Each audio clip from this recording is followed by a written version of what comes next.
Hello students, this is Siddharth Jain, Assistant Professor from the Rajki Engineering College, Mainpuri, REC Mainpuri. This is the fourth lecture of Unit 5 of a subject Quantity Estimation and the Construction Management. Okay, we will understand about the equivalence concept and the financing of project. We already understand about the some methods of the equivalent concept in the previous lecture. हमने previous lecture में कुछ methods देख लिए थे, कुछ notations देखे थे, A P and F के बारे में देख लिया था, तो उसके रिलेटेड कुछ क्वेश्चन हम आज बात करेंगे, क्वेश्चन को डील करेंगे और उसके अलावा कुछ मेथड, दूसरा मेथड उसके बारे में बात करेंगे. ओके, तो उसके पहले थोड़ा सा हम इक्विवेलेंट कॉन्सेप्ट की डेफिनेशन देख लेते हैं according to MIT university USA. What is the equivalence, economical equivalence या इक्विवेलेंस कॉन्सेप्ट. तो economical equivalence is established in a journal when we are indifferent between a future payment or a series of future payments and a present sum of money. Basically ये कहना चाह रहे हैं कि basically अलग अलग चीज़ें हैं इकोनॉमिकल में, कुछ फ्यूचर पेमेंट की बात कर रहे हैं या कुछ अभी के पेमेंट की बात कर रहे हैं या सम ऑफ मनी की बात कर रहे हैं. That is called as equivalence concept. हमको इकोनॉमिकल इक्विवेलेंस बनना पड़ता है कि हमारे पास जो मनी है वो अभी की वैल्यू उसकी अभी की वैल्यू, जो मनी है उसकी अभी की वैल्यू और फ्यूचर की वैल्यू सेम नहीं होगी. तो इन सभी की स्टडी करना, इन दोनों के बीच में इक्विवेलेंस लाना कि क्या अमाउंट हमारे बीच में आएगा, क्या अमाउंट हमारे बीच में होगा जिससे हम यहाँ तक पहुँच सकते हैं, या क्या अमाउंट हमको देना पड़ेगा या क्या अमाउंट होना चाहिए. That is called as equivalence, basically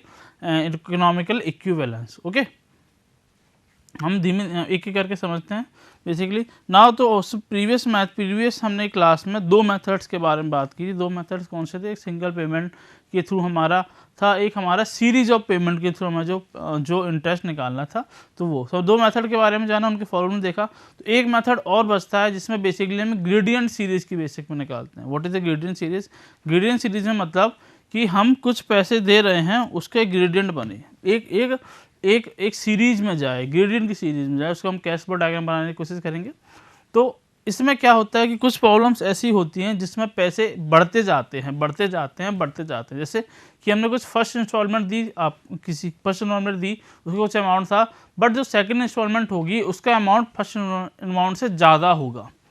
okay, उसके बाद जो अमाउंट देना पड़ेगा उसका अमाउंट और ज़्यादा होगा. That is under a gradient series. तो ग्रेडियंट सीरीज के अंदर जनरली आता क्या है?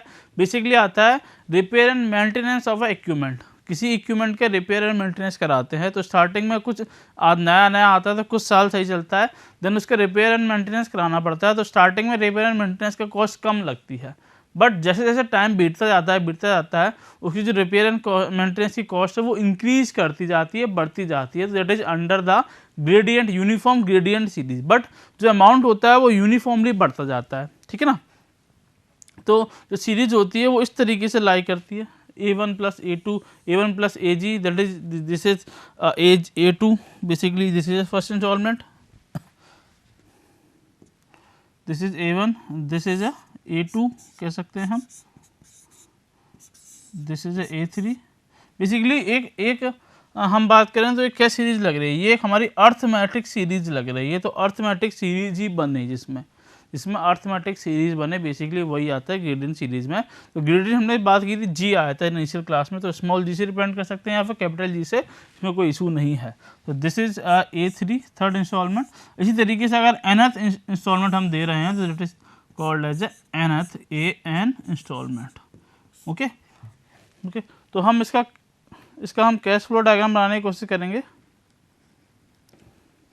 ओके, जहाँ पे A1 हमारा payment at the end of first year, पहले ईयर देने के बाद जो पेमेंट है. जी हमारा annual change in gradient, means एक साल बाद कितने अमाउंट में इंक्रीज हुआ, जो पेमेंट हम एक साल बाद दे रहे हैं उसमें कितना इंक्रीज हुआ, that is called as a G. Continuous year में देखते हैं. ठीक है, n as a number of year, A2 is a equivalent annual payment of a gradient series. A2 का फॉर्मूला बनता है, कुछ फॉर्मूला बनाएंगे हम, बताएंगे क्या फॉर्मूला आता है. और अगर दो सीरीज हम पेमेंट करते हैं तो दो सीरीज का जो समेशन आता है, जो टोटल पेमेंट हम दे रहे हैं उसकी वैल्यू आती है A equal to A1 plus A2, जो हमें इक्विवेलेंट अमाउंट देना पड़ रहा है. अब यही इक्विवेलेंट अमाउंट होता है जिसके बेसिस पे हम पी या प्रेजेंट वर्थ या फ्यूचर वर्थ निकालते हैं. आप देखेंगे कैसे निकालते हैं. ओके, सो इसका हम पहले कैश फ्लो डायग्राम बनाने की कोशिश करते हैं. ओके, तो जैसे हम देखते हैं लेंडर के रिस्पेक्ट में कि हमको कुछ पैसा मिलेगा, ठीक है ना। तो कैश फ्लो डायग्राम कैसे बनता है हम सभी जानते हैं। एक एक्सिस बनाते हैं जिसमें, पहले इसको हटा लेते हैं और हम बॉल पेन लगा देते हैं। तो हम एक एक्सिस बनाते हैं जिसमें टाइम एक्सिस होती है, जो बेसिकली टाइम एक्सिस होती है। दिस इज अ टाइम, हम टाइम किसका रख रहे हैं इसमें, ईयर्स में रख रहे हैं इसमें भी, ठीक है, टाइम एक्सिस। तो हम लेंडर के रिस्पेक्ट में बनाते हैं, किसी पर्सन के रिस्पेक्ट में बनाते हैं जो पैसा दे रहा है, तो दे रहा है तो कुछ अमाउंट दे देगा, कुछ अमाउंट दे दिया उसने, ठीक है, कुछ दे दिया, पी दे दिया उसने, ठीक। तो अब पी के रेस्पेक्ट में कुछ मिलने वाला है A1 A2, तो पी के रेस्पेक्ट में कुछ A1 उसको मिलेगा, दिस इज A1। बट जो A2 होगा वो A2 क्या होगा, वो A2 होगा A1 प्लस G, ओके। फिर A3 क्या होगा, इसको थोड़ा अच्छी तरीके से बना लेते हैं, यहाँ थोड़ा सा कम जगह है।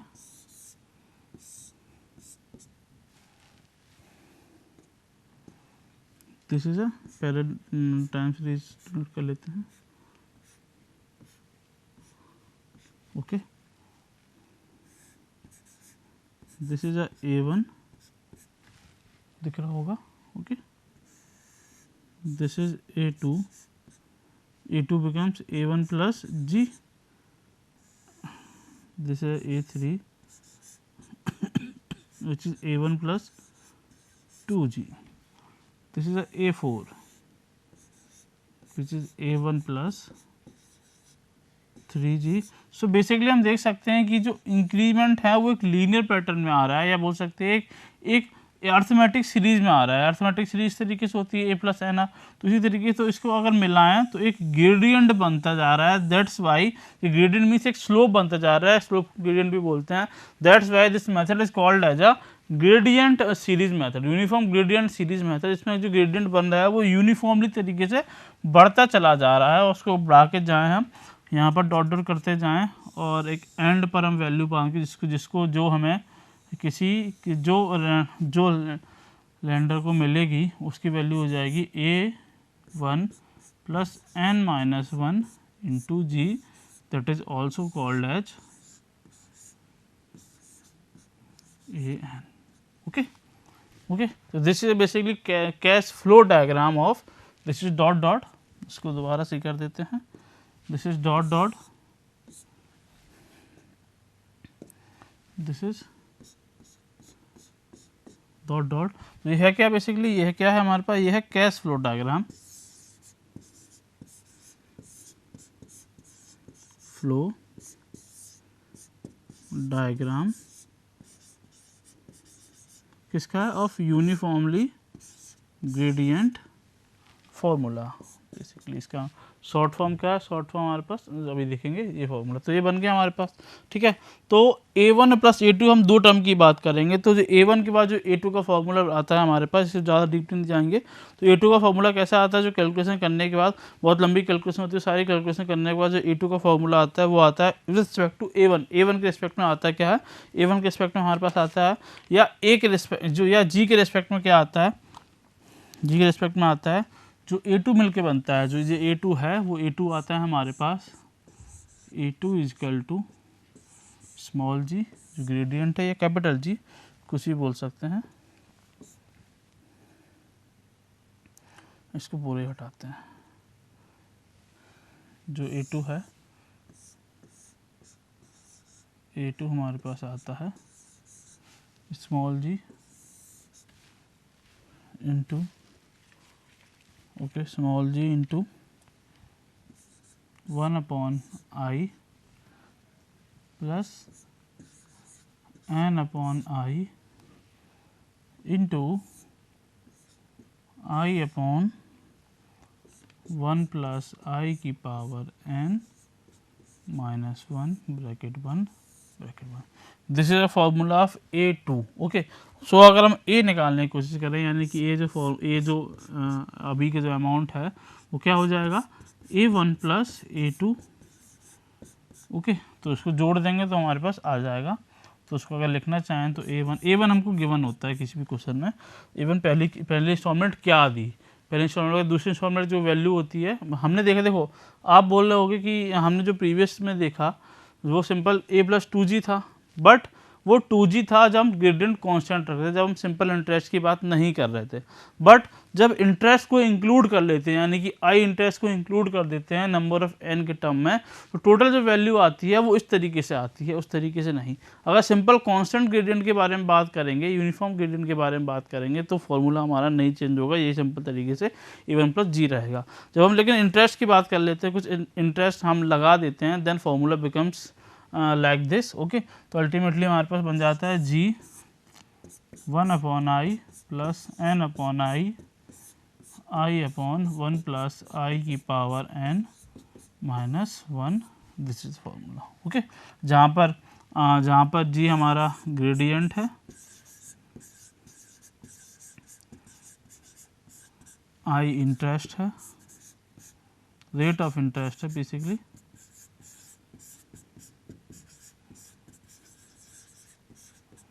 और n नंबर ऑफ ईयर्स है।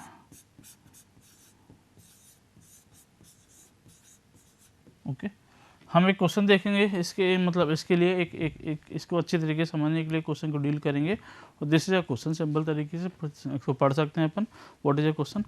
अ woman receives annual amount 8,000 rupees increasing at a rate of 600 a day. एक दिन में, मतलब सॉरी ईयर, एक साल में वो 600 रुपये के हिसाब से बढ़ता है। It means what is G, what is the value of G, the value of G is 600, but अब वो अमाउंट बढ़ रहा है तो उसको n ईयर्स बाद वो 600, मतलब 8,000 प्लस 600 तो रहेगा नहीं, क्योंकि वो उसमें कुछ रेट ऑफ इंटरेस्ट भी इंक्लूड होगा, तो वो इंटरेस्ट लगने के बाद जो अमाउंट बनता है उसका फॉर्मूला है ये, समझ रहे हो आप?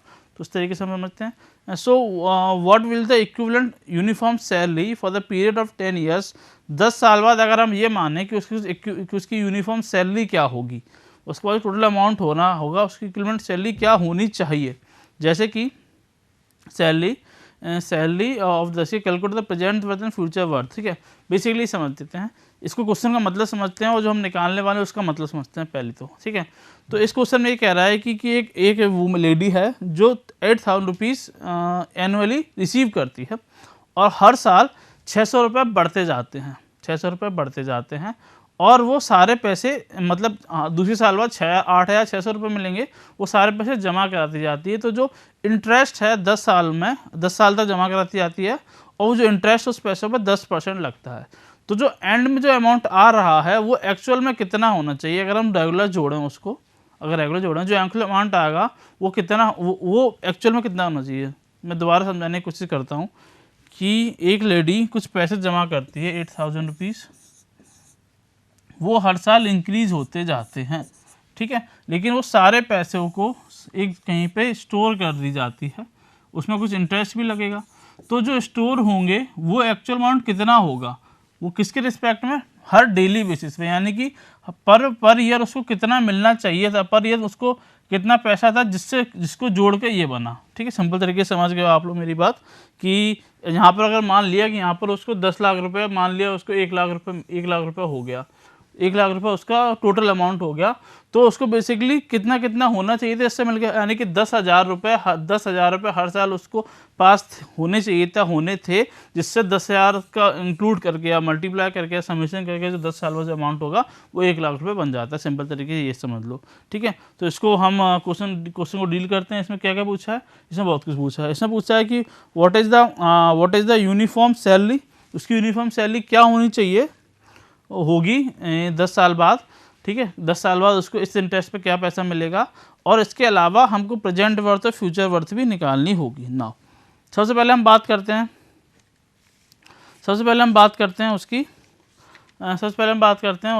उसकी जो यूनिफॉर्म सैलरी होनी चाहिए वो। तो what is uniform salary, uniform salary क्या होनी चाहिए, तो जो ए वैल्यू थी, जो ए अमाउंट निकला था, that is called as uniform salary. जो किससे निकला था, जो A1 प्लस A2 को ऐड करके निकल रहा था, ठीक है। सबसे पहले हम A1 लिख देते हैं, जो गिवन क्या है उसको पहले लिखते हैं, जो गिवन है उसको लिखते हैं पहले। हमारे पास क्या क्या गिवन है, हमारे पास A1 गिवन है। What is the amount of A1, 8,000। Okay, हमारे पास क्या और क्या गिवन है, हमारे पास g गिवन है, what is the value of g 600, और क्या गिवन है हमारे पास n गिवन है, number of year this is 10 years, और 10 ईयर्स, और हमारे पास क्या गिवन है, हमारे पास रेट ऑफ इंटरेस्ट गिवन है i, वो भी कितना है 10% पर ईयर। ओके, नाउ हमको कैलकुलेट करना है, हमको निकालनी है uniform salary, equivalent uniform salary A which is A1 plus A2। Okay, हमने देखा था, तो A1 का हम जानते हैं कितना, A2 का फॉर्मूला भी जानते हैं कितना है, तो A1 प्लस A2 का फॉर्मूला क्या था, G1/i plus n/i into i/1 plus i की power n minus 1 whole bracket. Okay, तो इसके रिस्पेक्ट में हम ए निकालेंगे, that is called as uniform salary, equivalent uniform salary. तो ये हमारे पास आएगा, जो मनी है कितनी है 8000 रुपीज़, जी की वैल्यू है 600 रुपीज़, 1/0.1, क्योंकि आई परसेंटेज में निकालेंगे तो आई परसेंटेज में निकालेंगे 10% और डेसिमल निकालेंगे तो ये आएगा 0.1। ओके, प्लस एन 10 आई 0.1, ओके, देन 0.1 प्लस 1.1 की पावर 10 माइनस 1। तो इसको अगर सॉल्व करते हैं हम,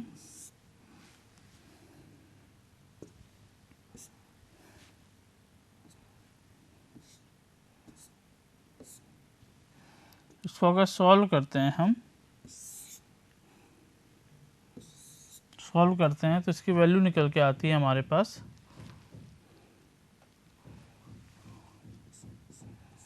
10,235.3। इसका मतलब है कि इतना अमाउंट उसके पास उसका होना इक्विवेलेंट यूनिफॉर्म होना चाहिए था, यानी होना मतलब निकलेगा कि अगर इतना पैसा उसको मिलता जाता है तो अल्टीमेटली जो अमाउंट मिलेगा जो होगा उसको डिवाइड करेंगे तो उतना पैसा उसको मिलना चाहिए, this is a uniform amount उसका। ठीक है, नाउ उस क्वेश्चन में और भी कुछ पूछा गया था। इस क्वेश्चन में क्या पूछा गया था, इस क्वेश्चन में आपको उसकी प्रेजेंट वर्थ और उसको फ्यूचर वर्थ भी निकालनी होती है। तो हम जानते हैं कि प्रेजेंट वर्थ और फ्यूचर वर्थ का फॉर्मूला हमने देखा कि जब कोई नंबर ऑफ सीरीज में पेमेंट किया जा रहा है तो उसके बेसिस पे जो प्रेजेंट वर्थ का फॉर्मूला था वो देखा, किसके हेल्प से देखा, वो हमने एक फॉर्मूला देखा था, और future worth with respect to जो नंबर ऑफ पेमेंट हम किए जा रहे हैं तो उसका फॉर्मूला देखा था, उसका फॉर्मूला लिख लेते हैं, देन हम सॉल्व करने की कोशिश करते हैं। ओके, तो इसको हम अपने पुराने वाले पेज पे ही लिख लेते हैं इस आंसर को। तो इसकी वैल्यू हमारे पास आई थी, what is the value of A, हमारे पास जो आया था वो था हमारे पास 10,235.3 इन रुपीज़। ओके, तो उसको हम हटा लेते हैं थोड़ा सा। ओके, नाउ हमको क्या निकालना है, हमको निकालना है present worth.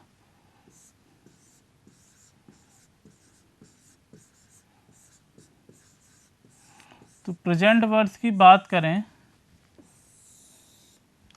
Present worth P की बात करें तो जो अमाउंट हम देते थे ईयरली, उसके रिस्पेक्ट में प्रेजेंट वर्थ क्या निकल के आता था, उसके रिस्पेक्ट में आता था हमारा, this is a formula 1 plus आई की power n minus 1 divided by i into 1 plus आई की power n। This is a formula of present worth जो होनी चाहिए थी। ओके, तो प्रेजेंट वर्थ का फॉर्मूला से सॉल्व करते हैं हम। तो P is equal to A, total amount ये आ जाएगा हमारे पास, टोटल अमाउंट आ जाएगा तो इसको लिख लेते हैं -1 प्लस आई की पावर n इंटू आई, उल्टा कर दिया, कोई दिक्कत नहीं है। तो P के फॉर्मूला लिख लेते हैं। ए की वैल्यू हमारे पास कैसे कितनी निकली थी, ए की वैल्यू हमारे पास आई थी 10,235.3, यही आई थी हमारी, देख लेते हैं एक बार, हाँ यही थी हमारी। Okay, multiply by this whole term, what is the value of I is 0.1, what is the value of n 10 minus 1 divided by 1 plus 0.1 की पावर 10 इंटू 0.1। तो इसको अगर मल्टीप्लाई करेंगे तो इसकी जो वैल्यू आती थी वो आती थी हमारे पास, डायरेक्ट लिखते हैं हम 10,235.3 मल्टी, इसको थोड़ा नीचे लिखते हैं,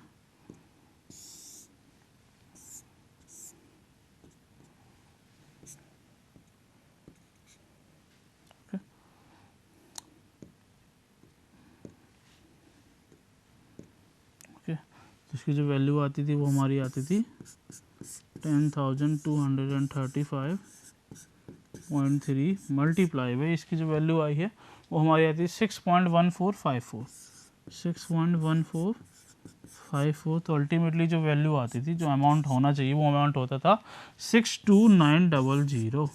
this is a present worth of a money A. Okay, simple तरीके से समझ लिए, फॉर्मूले से निकाल लिए। Now the second question is what is the second question? Second question is what is the future worth of this amount? Okay, future worth भी हम निकाल लेते हैं। तो future worth कैसे कैलकुलेट करेंगे? future worth फॉर्मूला था हमारे पास रिस्पेक्ट टू ए कि अगर हम कुछ अमाउंट जमा करते जाते हैं तो उसकी फ्यूचर वर्थ क्या होगी, उसका फॉर्मूला हम जानते थे। क्या होता था फ्यूचर वर्थ का फॉर्मूला हमारे पास था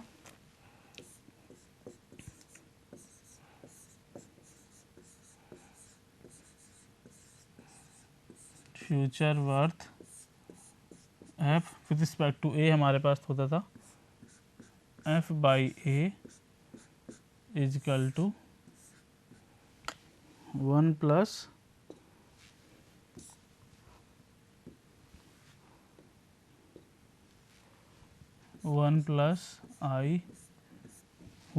आई की power n -1 divided by i. Okay, तो हमारे पास क्या नोन है, ए नोन है, बाकी सब नोन है, एफ निकालना है सिंपल तरीके से। एफ इजकल टू ए, क्या बना दिया ए मल्टीप्लाई बाई 1 प्लस आई की पावर n -1 डिवाइडेड बाई आई। तो ए की वैल्यू कितनी थी हमारे पास 10,235.3 इंटू 1 प्लस आई की वैल्यू कितनी है हमारी, आई की वैल्यू वो 0.1 की पावर 10 -1 डिवाइडेड बाई 0.1। तो इसकी जो अल्टीमेट फार्मूला जो वैल्यू आती थी वो हम डायरेक्ट लिखते हैं। जो वैल्यू आई है वो हमारी होगी रुपीज़ में 1,63,124.3। तो हम सिंपल देख सकते हैं कि what is the difference between the future worth and the present worth, की अभी के हिसाब से कितना पैसा होना चाहिए और अब फ्यूचर वर्थ में कितना पैसा होना चाहिए। डिफरेंस आपको साफ दिख रहा है, कितना अमाउंट बढ़ रहा है। तो this is answer of the solution of this question. ठीक है, सिंपल तरीके का क्वेश्चन हमने देखा, उसका सॉल्यूशन भी निकाला, उसको सॉल्व करके देखा हमने कि this is the solution. Okay, तो हमने ये क्वेश्चन सॉल्व कर लिया है। नाउ अब तो this is all about today's classes. हमने सारी तरीके से बातें कर ली, तो हम अभी इसके बारे में थोड़ा सा डिटेल या थोड़ा सा ब्रीफ में और डिस्कस कर लेते हैं कि आज हमने क्लास में क्या जाना और क्या पढ़ा। तो सबसे पहले हमने इस क्लास में इकोनॉमिकल कॉन्सेप्ट के बारे में समझा, what is economic concept as मतलब on the basis of the MIT university definition के बारे में देखा। देन हमने तीसरा जो फॉर्मूला था, तीसरा जो मेथड था हमारा, जो इक्विवेलेंट कॉन्सेप्ट का जो वैल्यू निकालने का, वो था interest formula for the uniform gradient series. तो यूनिफॉर्म ग्रेडियंट सीरीज के रिस्पेक्ट में देखा हमने। उसमें बेसिकली क्या होता है, ये किस लिए यूज़ किया जाता है, ये यूज़ किया जाता है repair and maintenance of equipment. Because क्योंकि जो इक्विपमेंट की रिपेयर और मेंटेनेंस है वो बढ़ती चली जाती है, बढ़ती जाती है। हमने देखा भी इस क्वेश्चन में, या फिर बढ़ती जाती है या फिर किसी पर्टिकुलर तो देखी जाती है, किसी अमाउंट को इस तरीके से अगर जोड़ें तो वो बहुत बढ़ता चला जाता है। तो ठीक है, तो जो फर्स्ट इंस्टॉलमेंट A1 सेकंड है A1 प्लस जी। तो इसका हमने कैश फ्लो डायग्राम भी बनाने की कोशिश की। तो कैश फ्लो डायग्राम किस तरीके से बन रहा है, एक अर्थमेटिक सीरीज बन रही है ऑफ UGF की, जिसमें n टाइम्स बाद n ईयर्स बाद जो अमाउंट हमको देना पड़ेगा वो होगा A1 plus n minus 1 to G. That is basically simple n term of arithmetic series. Okay, now हमने इसका फॉर्मूला देखा कि A इजकल टू, अगर total amount A is equal to A1 plus A2 है, तो what will the value of A2 after the 2 years to A2 after the n years. What was the value of A2 after the n years with respect to the interest of rate of I.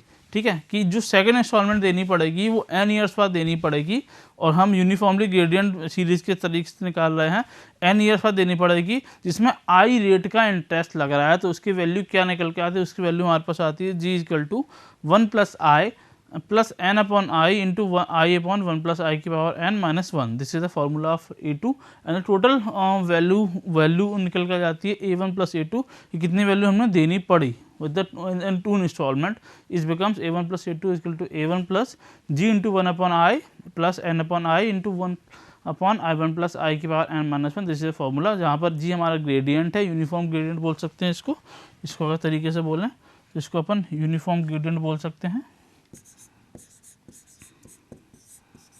Uniform gradient बोल सकते हैं। और I is a rate of interest in percentage और number of years means years में जो number है वो, simple तरीके से।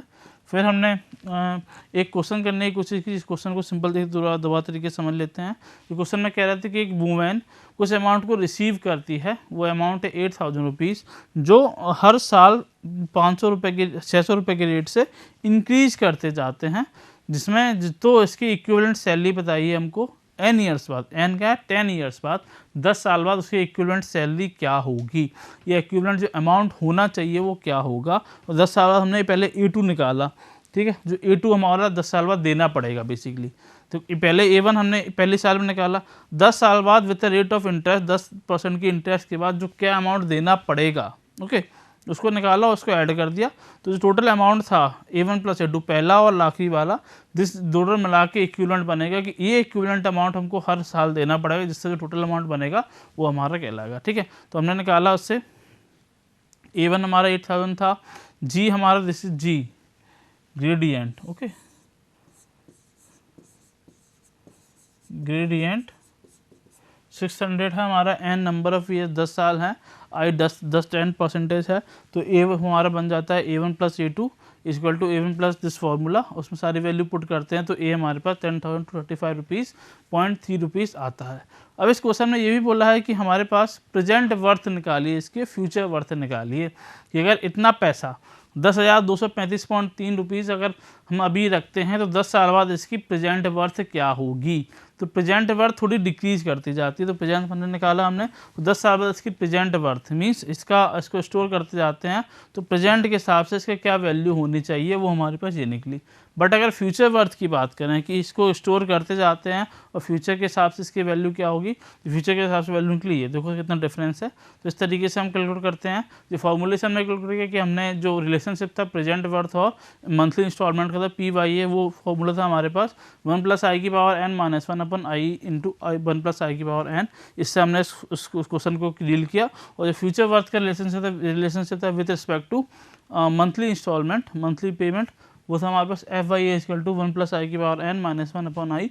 इसके रिस्पेक्ट में हमने उसकी वैल्यू को फाइंड आउट किया। ओके, तो this is all about today's class. हमने सभी तरीके से चीज़ें डील कर ली हैं, हमने सारे क्वेश्चन को देख लिया है, कुछ डेफिनेशन के बारे में देखा और उस लास्ट मेथड को बात कर ली। तो हमारे जो इक्विवेलेंट कॉन्सेप्ट की बात करते हैं वो यहाँ तक सीमित रहती है, मतलब ये जो मेथड्स थे 3 मेथड्स वो इक्विवेलेंट कॉन्सेप्ट को ही डील करते हैं। तो सारे मेथड्स हमने इक्विवेलेंट सीरीज के कवर कर लिए हैं और एक क्वेश्चन को भी बात कर लिया।